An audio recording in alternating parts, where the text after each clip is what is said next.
What is going on, everybody? John Pepe here with Howard Bender. Welcome into the Fantasy Alarm MLB DFS Playbook Game Day Preview Show. Today we are looking at the 5-game Thursday slate, kicking off at 12 p.m. Eastern Time here, Howard. So we got a little day baseball for the main slate here on a Masters Thursday. I know a lot of people probably tuning into the PGA here, but we got some baseball to talk about still.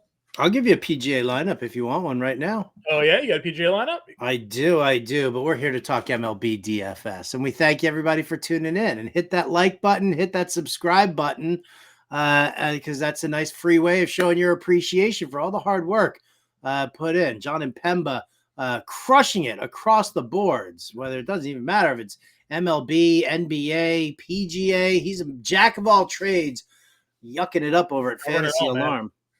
What's that? So we're covering it all, man. We are covering it all. All right, but let's get to this slate, because this is it's a short slate. It's not very pretty. There's a lot of good high end pitching for us to dive into, and then there's the question of do you trust any of these pay downs? So Pablo Lopez, Tariq Skubal going up against each other. Freddie Peralta, obviously great strikeout potential, but he's pitching in Great American Small Park. Brady Singer against Houston. Those are the guys all 8K and up. Nobody's 10K there, but I feel like we're going to see a bunch of Lopez Skubal, maybe even just going against each other, even though you don't get that win equity with one of your pitchers. Yeah, and this is a 5-game slate, Howard, but Milwaukee, Cincinnati currently in a rain delay on the Wednesday slate, and it does not stop raining. Actually, we have thunderstorms all throughout the evening, all throughout the afternoon in Cincinnati on Thursday here as well. I'm looking at weather.com. We're looking at 80% chance of rain, 90% chance of rain, all the way from 5 a.m. through 8 p.m. Eastern time, or on the Central Time, rather, in Cincinnati there. So there's a chance, since these two are divisional opponents, that they don't play this game. So this could very well be a 4-game slate that we're looking at on this Thursday here, eliminating Freddie Peralta, Nick Martinez off of this one, and Milwaukee, Cincinnati offensive players off this one, which then puts the ownership, like you said, probably even more onto a combo Lopez Skubal matchup. And you and I have talked the strategy before, myself and James Grande, when we did the MLB DFS show last year, have talked the strategy. It's okay to occasionally, in the right spots, throw pitcher versus pitcher, understanding that one of them won't get the win. Your hope is that one of them will, right? And it'll be a low scoring, high strikeout sort of game. Both of these pitchers certainly capable of racking up strikeouts and shutting down opponents here. So, you could go out there and get 6 innings, 1 earned, 8 Ks from Skubal, and similar production from Lopez, and get 20 fantasy points plus out of both of them, and have it well be worth the value there. Because you're right, you're looking down this run here. If you take out the Milwaukee-Cincinnati game, don't really want Singer against Houston. Winans, we were willing to target, hit against with the Mets there, not really going to him as a starting pitcher. Severino versus Atlanta, no thanks. Hunter Brown, we like the talent that can be Hunter Brown, not the way he's pitched to start the year. What I want to know is, why was Hunter Brown pushed back, a day or 2 days even? Like, so he, that's why, they had Aaron Getty pitching for Houston, and they pushed Hunter Brown back. So that kind of takes me off of him. I would say that out of, for a pay down pitcher, the one who probably has the best chance of getting a win out of this group is John Gray. Right. So you go, you could, if you're not going to go with Lopez and Skubal, then, using one of them with John Gray is probably the only real worthwhile move. And Gray is probably the guy that I would use as well. Again, it's not comfortable. Obviously, Gray against the Cubs opening day start for him there got lit up. Goes against Houston, limits the damage, but high pitch count, got taken out after 84 pitches. Cody Bradford gave up a run in the first inning against Oakland. I'm obviously not saying Oakland's offense is anything special here, but we're used to targeting against them. Gray not pitching well, but he's the only guy probably, just given the win equity, if he can get the 5 innings, probably notches the 4 points for the win there. So I'm kind of in agreement with you on that one there. Let's move on over to catcher. Again, we'll see where the value lies Jonah Heim against Sears at $3,800. Francisco Alvarez against Winans at 36 could certainly be a play here. This might not be a bad time if you're paying, if you want to pay up for catcher. We saw it in the last show that we did, that we built the lineup. We paid up for pitching, and we still, Slate was small enough that we found enough value to get some top flight bats in there. And so, I kind of feel like we're in a very similar spot here where we could pay up for catcher, right? I mean, Travis d'Arnaud against, Luis Severino, anybody against Luis Severino. Right. First and foremost, I'd probably do that, Yeah. Salvi against Hunter Brown if you're not a believer. Yaney or Diaz obviously against Singer. So we'll have to see what the starting lineups look like. We talk about this a lot when they are afternoon games. Sometimes the starting catchers don't play. It's the backup catchers who, especially on these quick turnarounds. Jonah Heim was in the lineup for Texas on Wednesday night, and maybe he DHs or gets, takes a seat here against Sears. Probably takes the seat against Sears. Yeah, so we'll see. We'll see what happens with the catcher position.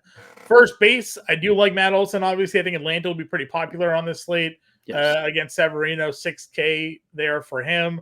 With two elite pitchers in Lopez and Skubal, kind of takes you off of the Detroit, Minnesota guys when it comes to offense. So now you're eliminating two teams, and you may not be able to play Milwaukee, Cincinnati. So you're really looking at offensive wise, you're down to 3 games to pick yourself from here, not counting the pitchers you're using. So limiting your options at first base here. Alonso and Olsen kind of just sort of stand out by default to me. Yeah. Oh, 100%. 100%. Because, I mean, again, you don't want to go with Twins. You don't want to go with with the Tigers. We might not get that. I don't necessarily know if I want to trust Vinny Pascantino against Hunter Brown. I might give a look at Jose Abreu. If I do need to pay down, I might give a look at Jose Abreu just against Brady Singer as a possibility. But unfortunately, Jared Walsh is a lefty bat. Not going to put him against Sears and see what happens. So, yeah, it's it's kind of a tough spot. You could go all the way down and talk Ezekiel Duran. He'll probably be in the lineup. Yeah. Against Sears based on what, the Rangers have. That's what I think. I think you'll see Ezekiel Duran actually at first base here. Obviously has not been good. He was last year, though. He's a pretty decent bat for them. So his moments. Yeah.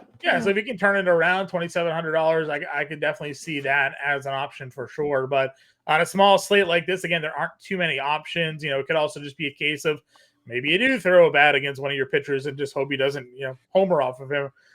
Or something like that. So, yeah, if you're not spending up, maybe it is just Ezekiel Duran when that lineup comes out, assuming he is active for this one. Second base, again, you have Albies, Altuve, Simeon looking pretty good there up at the top. Geloff, if you're not pitching, Gray at $4,300. Plays we could be going. McNeil, $3,200 as well down there in the mid-tier. It's not pretty down here. It's really not pretty down here. I was trying to figure out some names that we could kind of take a look at. And there's nobody out there who's even, probably going to start. I mean, we could see, maybe Joey Wendell get some work here against the Winans. Who the hell knows?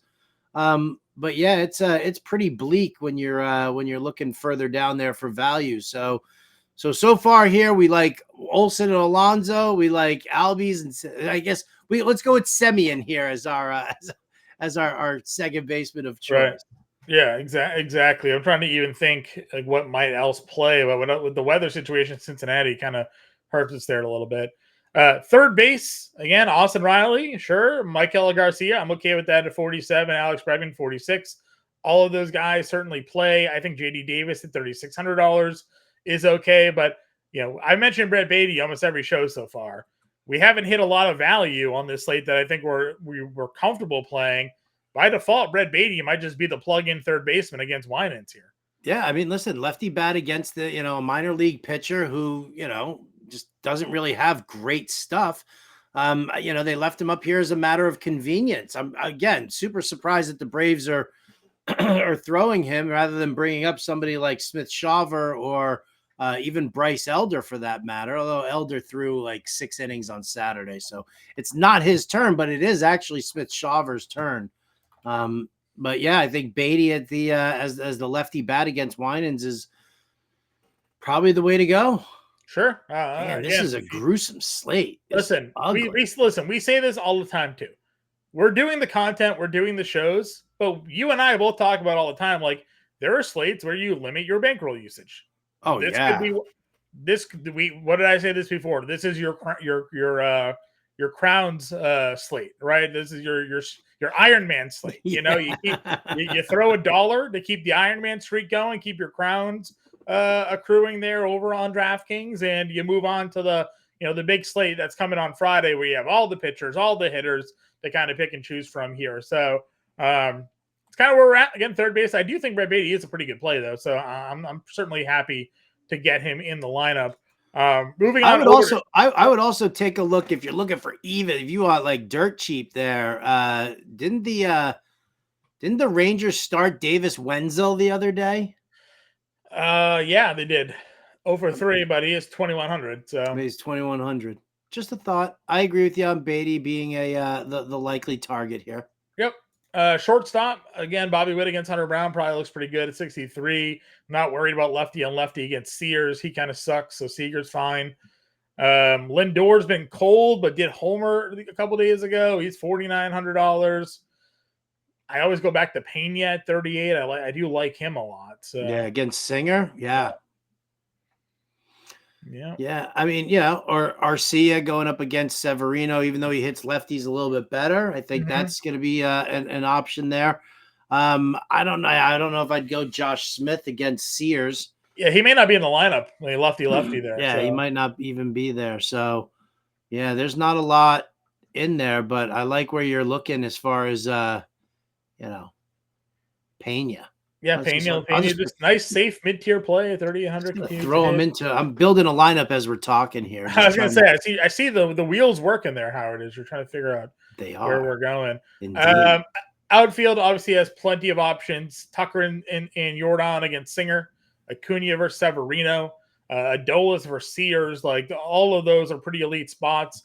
I mentioned anytime a righty's on the mound, I like Michael Harris. He hit 6 in that Braves lineup when a righty's on the mound, so you get him right in the middle there.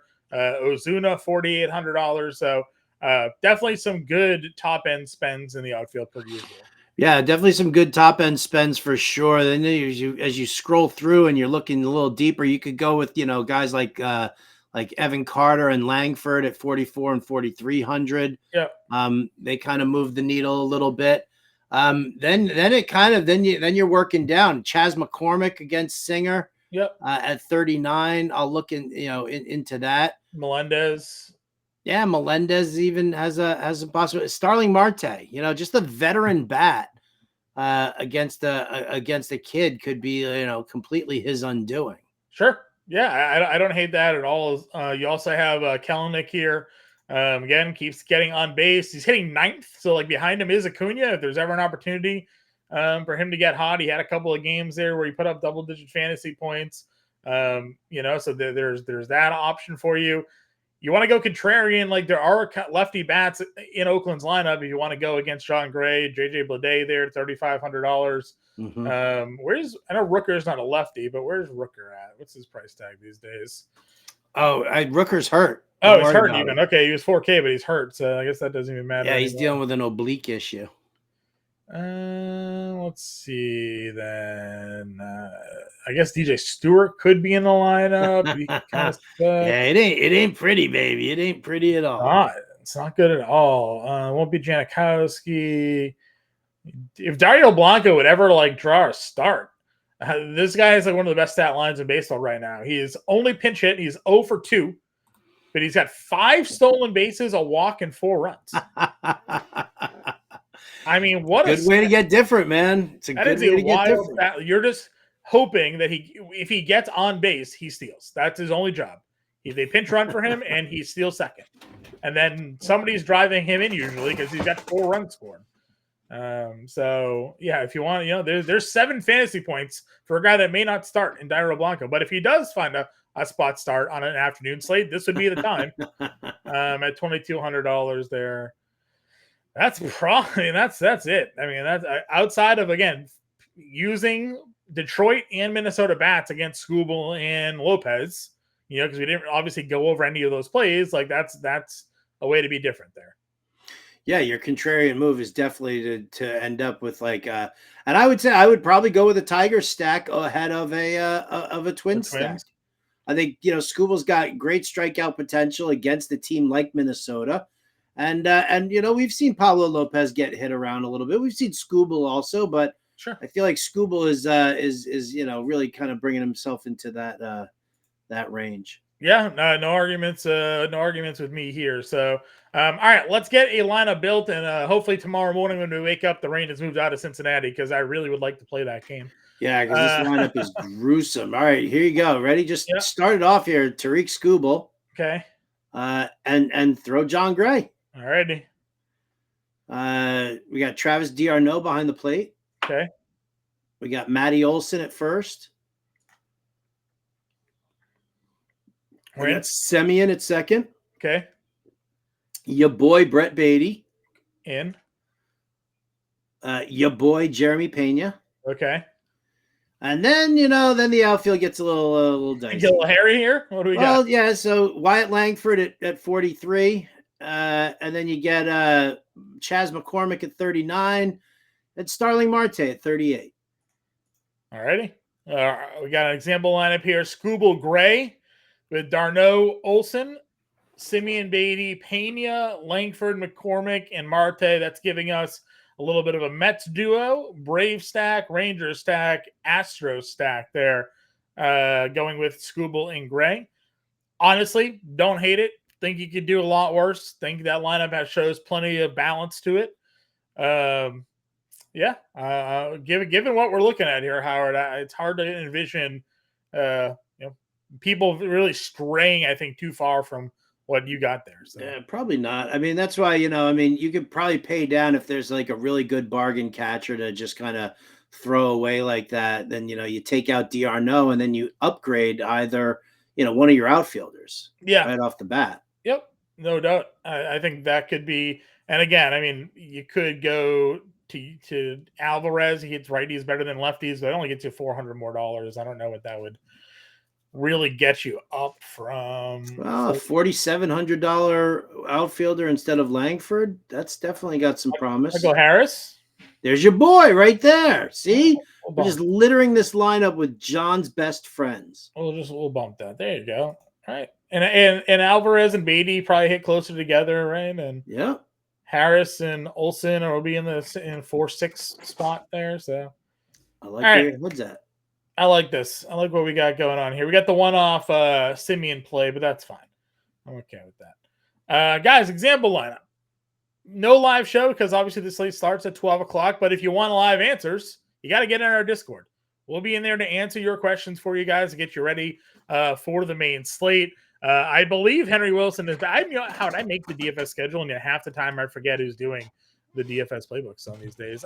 When Thursday, we got Henry. Our guy Henry doing the playbook for this Thursday slate. So he's always in the Discord and on Twitter to answer your guys' questions. Howard and I are in there to answer your questions. So we'll be ready to get you going for the 12 p.m. slate. We'll be back for Friday, obviously, and the live show on Friday. So be on the lookout for that. Make sure you subscribe and like to the channel so you never miss a live show. Good luck with your lineup builds, everybody. We'll catch you later.